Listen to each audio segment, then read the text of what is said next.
안녕하세요. 공방을 운영하며 행복한 하루하루를 만들어가고 있는 30대 여성입니다. 오늘도 원래는 회원님들과 커피 한잔 하면서 비누를 만들어 보려고 했는데 비도 오고 날씨가 스산해서 그런가 다들 이런저런 이유로 다음에 하면 안 되냐고 하더라고요. 그래서 스케줄을 조정하고 나니 모처럼 시간이 생겨서 익명의 힘을 빌려 제 이야기를 좀 해볼까 합니다. 새해가 밝은 만큼 처음이자 마지막으로 저에게 있었던 그 일을 털어놓고 새 출발을 하고 싶은 마음도 들었으니 말이죠. 이제는 남편이라고 부르기엔 너무나 먼 사이가 되어버렸지만 편의상 남편이라 칭하겠습니다. 남편하고는 6년 전, 그러니까 제 나이 27에 친한 친구의 소개로 만났어요. 당시 저는 사귀던 남자친구와 헤어지고 무척이나 힘든 시간을 보내고 있었거든요. 그리고 그런 저를 보다 못한 친구가 주변에 물어물어 몇몇 소개팅 자리를 만들었고 남편도 그들 중 하나였지요. 여담이지만 당시 저에게 호감을 표현한 사람은 3명 정도 있었는데 남편이 가장 말수가 적고 약속 시간을 잘 지키더라고요. 그리고 저를 힘들게 했던 전 남자친구라는 작자는 말이 많고 거짓말에 아주 능수능란했기에 그와 정반대였던 남편에게 제 마음이 끌렸던 것 같네요. 적어도 시덥잖은 소리 안 하고 저를 속이지는 않을 것 같았으니까요. 아무튼 그렇게 어떻게 보면 별 시덥지 않은 이유로 남편을 선택했고 연애를 시작했습니다. 이후로 사귄 지 3년째 되던 해에는 남편이 프로포즈를 해왔고요. 그런데 남편이 프로포즈를 하면서 하는 말이 양가의 도움 없이 두 사람의 힘으로만 시작하고 싶다대요. 그래서 제가 도움을 받을 수 있으면 받는 게 좋지 어째서 그러냐 했습니다. 사실 처음부터 고생하기도 싫었고 남의 눈이 신경 쓰였거든요. 먼저 시집간 친구들 중에는 아파트를 받았네, 외제차를 받았네 하는 경우도 있었는데 아주 바닥부터 시작하고 싶지는 않았던 게 솔직한 제 마음이었죠. 하지만 남편이 말하길 자기가 장남이기도 하고 그러니 부모님에게 부담을 드리고 싶지는 않다는 거예요. 그래서 제가 이 이야기를 친정에 전하니 친정아버지는 그게 무슨 똥자존심이냐며 화를 내셨습니다. 그리고는 자식이 안 받는다고 해도 부모 마음이란 게 그런 게 아니라면서 아마 결혼 이야기 나오면 그쪽에서 먼저 얼마라도 해줄 거라 들 테니 저더러 걱정 말라 하시더라고요. 그런데 이게 웬걸, 상견례 자리에서도 시부모님은 돈에 관련돼서는 한마디도 없으시대요. 그저 고장난 로봇처럼 다 큰 애들이 좋아서 한다는데 알아서 할 거란 소리만 하셨으니까요. 그리고 이 일로 저희 친정아버지께선 남편 집안이 아무래도 이상하다 하시며 결혼은 없던 걸로 하라셨습니다. 참고로 저희 친정어머니는 제가 중학생 때 돌아가셨고 그래서 이후로는 친정아버지가 저랑 오빠를 키워주셨어요. 특히나 저는 둘째고 딸이다 보니 불면 날아갈 듯 아주 애지중지 키워주셨죠. 그러니 제가 제대로 된 대접도 못 받고 시집을 가는 것 같아 무척 속상해 하셨던 거예요. 하지만 당시에 저는 그런 친정아버지의 속내는 이해하지 못하고 그저 결혼을 반대하신다는 사실이 야속하게만 느껴졌습니다. 한편으론 그런 시부모님에게 꼼짝도 못하고 눈치만 보는 남편이 너무나 신경 쓰였고요. 어째서인지 남편은 어떻게든 내가 챙겨야겠다는 그런 생각까지 하면서 말이죠. 그래서 못 헤어진다고 친정아버지 앞에서 울고 짜고 말 그대로 난리를 쳤어요. 그리고 결국 자식 이기는 부모 없다며 친정아버지께서 그렇게 남편과의 결혼을 허락해 주셨습니다. 신혼살림도 친정아버지의 도움을 받아 아파트에서 시작할 수 있었고요. 그런데 그렇게 결혼식을 올리고 얼마 지나지 않았을 때였어요. 회사 창립 기념일이라 저는 집에 남게 되었고 남편은 평소와 다름없이 출근을 했는데 막상 모처럼 혼자 집에 있으려니까 뭔가 어색한 거예요. 그래서 뭐랄까 고민하다 마침 날씨도 여름에서 가을로 넘어가고 있겠다. 집 청소나 하면 딱이겠다 싶더라고요. 그래서 안방부터 시작해 평소에 손이 잘 닿지 않았던 부분들까지 구석구석 쓸고 닦기 시작했습니다.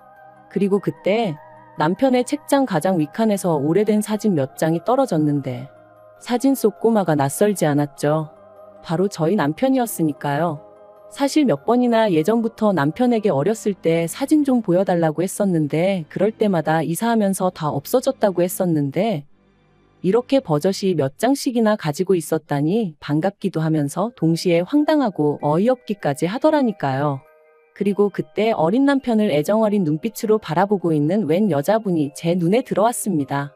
제가 한번 본 사람 얼굴을 쉽게 잊지 않는 편인데 결혼식 때 본 친척분들도 아니었고 정말 처음 보는 분이더라고요. 게다가 어쩐지 남편이랑 닮은 것도 같고 그래서 그때부턴 청소고 뭐고 오로지 남편의 퇴근만을 기다렸습니다.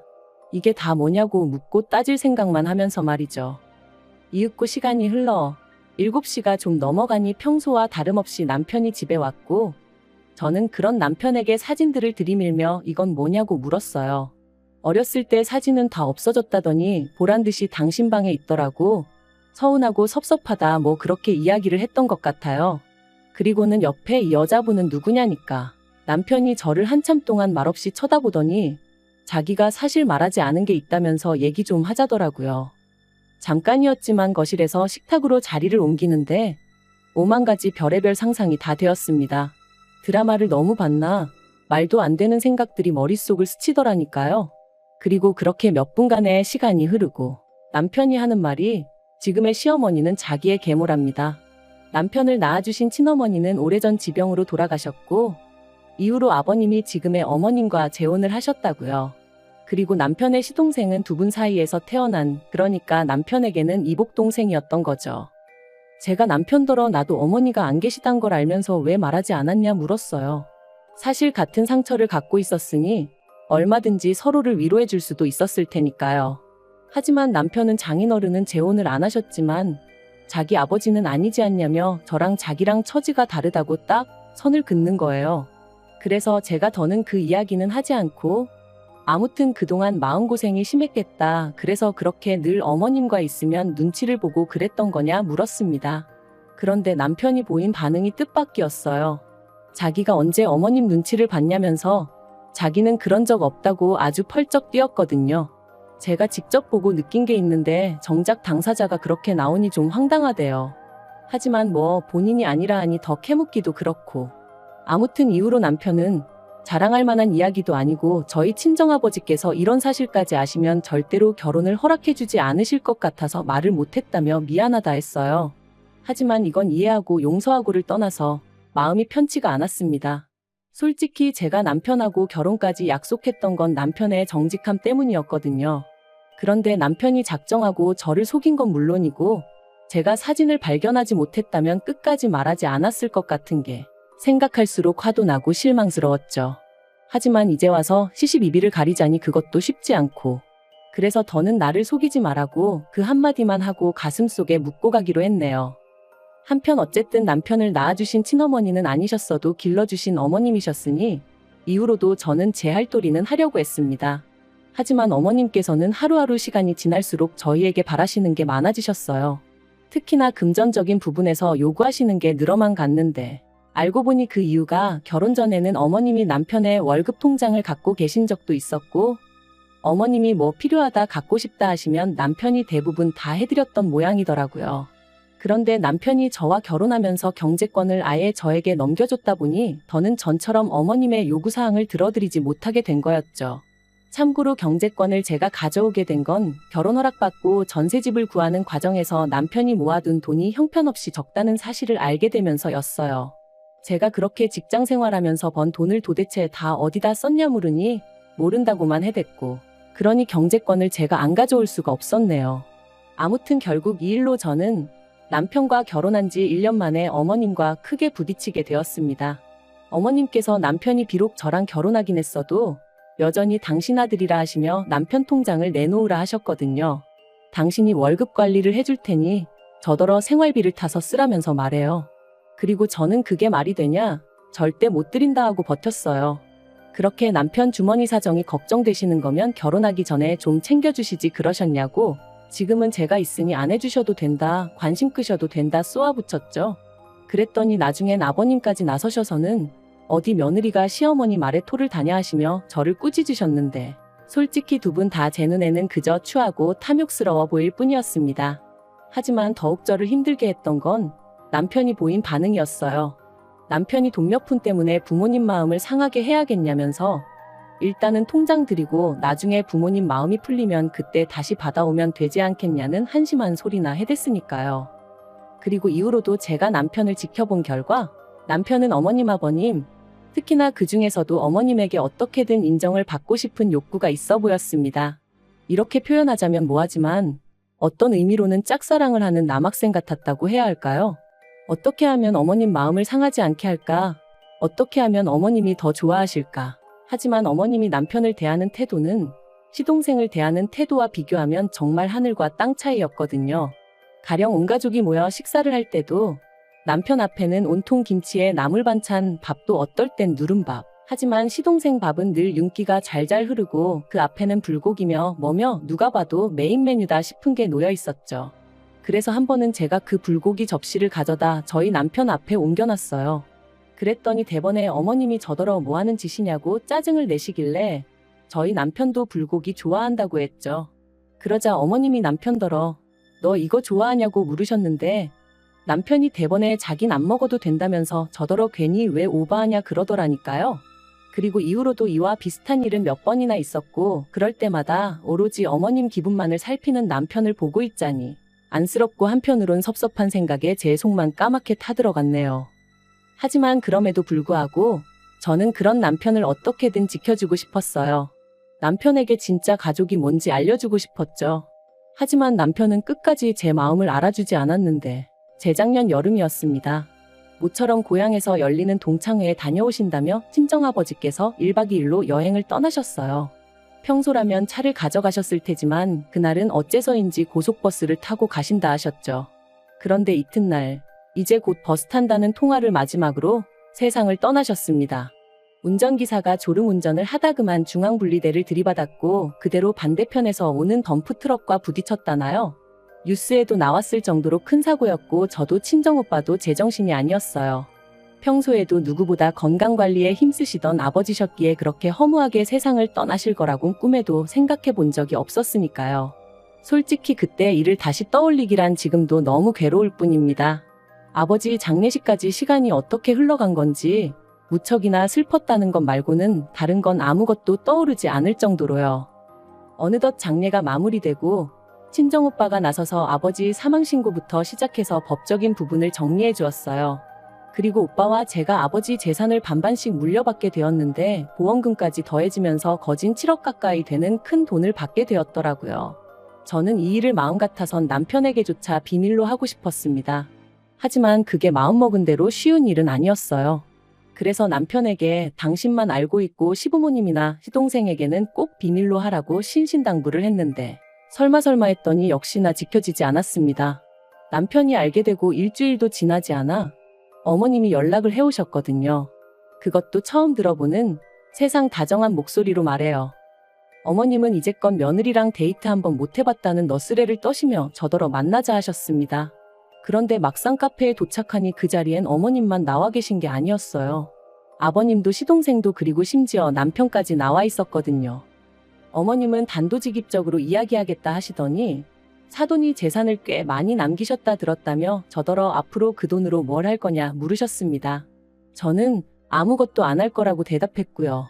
실제로 당시엔 돈이고 뭐고 계획을 세우고 그럴 만한 마음의 여유도 없었던 게 사실이었죠.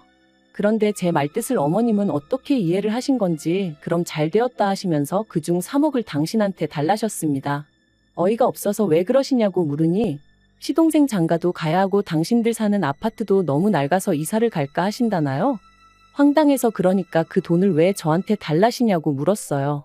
그랬더니 어머님이 남편을 쳐다보시면서 그러면 맏며느리가 돼서는 이 집에 돈 필요한 사람이 이렇게 많은데 그 큰 돈을 쥐고 모른 척 할 거냐는 거예요. 그리고 그런 어머님의 말씀이 끝나기가 무섭게 남편이 저를 바라보면서 저더러 저답지 않게 왜 그러냐고 가족끼리 돕고 살아야지 그러는데 제가 남편더러 이게 가족끼리 돕는 것 같이 보이냐 되물었어요. 지금 어머님 눈에는 당신은 호구로 보이고 나는 그 호구 마누라로 보이니까 저러시는 거라고 덧붙이면서요. 그랬더니 남편이 저더러 말 조심하라대요. 제가 더 들을 것도 없다고 먼저 일어나겠다 했습니다. 그리고는 자리에서 일어나는데 순간 어머님이 저더러 지 애비 목숨값이라 아깝다 이거지? 그러시더라고요. 아무리 저희 친정아버지가 돌아가셨다지만 지혜비는 뭐고 목숨값은 뭐란 말인가요? 순간 저도 눈이 뒤집어져서는 말이라고 아무렇게나 짓거리지 마시라 해버렸어요. 그랬더니 순식간에 남편이 제 뺨을 때렸습니다. 카페 안에 있던 사람들이 짝 소리를 듣고는 놀라서 저희를 바라보곤 웅성웅성 거리더라고요. 그리고 저도 더는 참을 수가 없어서 똑같이 남편 뺨을 때렸습니다. 마음 같아선 어머님 뺨을 날리고 싶었지만 보는 눈이 많아서 차마 그럴 순 없었네요. 그리고는 어머님께 구걸을 하러 나오셨으면 미안한 척이라도 하셔야지 그게 무슨 태도냐 했죠. 그랬더니 어머님이 남편더러 너는 배알도 없냐시며 저런 거랑 계속 살 거냐고, 네가 저거랑 계속 산다 하면 나는 너를 안 보고 살겠다 그러시는 거예요. 평소에 어머님이 매번 시동생만 챙기시고 남편은 무시하시는 게 꼴보기 싫어서 제가 더더욱 남편을 살뜰히 챙겼던 게 사실이에요. 그러니 아마도 어머님은 제가 남편을 엄청나게 좋아한다고 생각하셨던 모양입니다. 남편 없이는 못 산다 그렇게 오해를 하셨는지도 모르겠어요. 그러니 남편에게 저랑 살지 말라 하면 제가 남편한테 매달리기라도 할 줄 아셨던 건지. 하지만 솔직히 말해서 언젠가부턴 남편을 사랑한다기보단 인간 대 인간으로 안쓰러워서 챙긴 게 더 컸거든요. 그리고 친정아버지 마음을 그렇게 아프게 하고 시집을 왔는데 차마 이혼하는 모습은 보여드릴 수가 없었으니 어떻게든 참고 살아보려고 했던 것도 있었고요. 그런데 이런 제 속도 모르고 자기들끼리 난리부르스 추는 꼴을 보고 있자니 기도 안 차더라니까요. 그래서 남편이 뭐라 말을 하기도 전에 내가 안 산다고 그랬습니다. 더는 이 막장 집구석의 며느리 더러워서 못 해먹겠다 했죠. 그리고는 남편더러 정신 차리라고 네가 앞만 날고 기어봤자 어머님 눈에는 호구자식일 뿐이다 해버렸네요. 그리고 결국 그날을 마지막으로 남편과 저는 일사천리로 이혼을 했습니다. 남편은 어머님이 너무 완강하셔서 어쩔 수 없다며 저더러 끝까지 어머님한테 용서를 구하라고 그러면 이혼만큼은 안 해도 된다는 식이었는데 그런 말을 하는 남편을 보고 있자니 딱하기도 하고 한심하기도 하고. 그런데 더 황당한 건 이혼이 확정되고 나서야 어머님께서 연락을 해오셔서는 저더러 왜 재산을 네가 다 가져가냐고 난리시더라고요. 그래서 남편이 뭘 기여한 게 있어야 나눠 가질 거 아니냐 했습니다. 처음부터 집도 저희 친정에서 해줬고 이후로 계속 맞벌이를 했는데 남편이 저보다 뭘 더 한 게 있냐고요. 그랬더니 네 애비한테 받은 돈은 왜 빼고 말하냐길래 어디 한번 제주껏 가져가 보시라고 쏘아붙여 버렸네요. 그런데 더 어이가 없는 건 그렇게 남남이 되고 반년쯤 지났을 땐가 남편에게 연락이 왔어요. 그리고는 하는 말이 자기네 형편이 어려워져서 그런데 예정을 생각해서 1억만 어떻게 좀 빌려줄 수 없겠냐는 거예요. 그래서 제가 남편더러 너 아직도 그 집 호구 노릇하고 사냐고 정신 차리라고. 그리고 예정은 무슨 너랑 살면서 좋았던 기억보다 짜증나고 열받던 기억이 더 생생하니까 건들지 말라 했죠.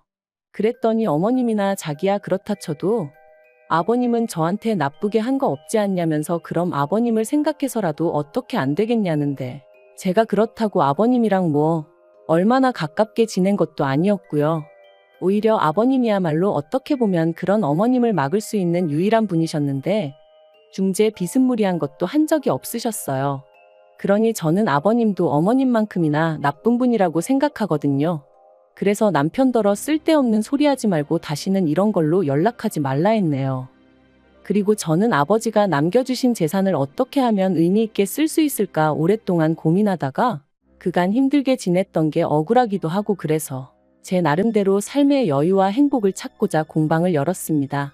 어려서부터 손으로 조물조물 뭘 만들고 그러는 걸 좋아했는데 아버지 말씀으론 제가 돌아가신 어머니를 닮아서 그런 것 같다고 하셨거든요.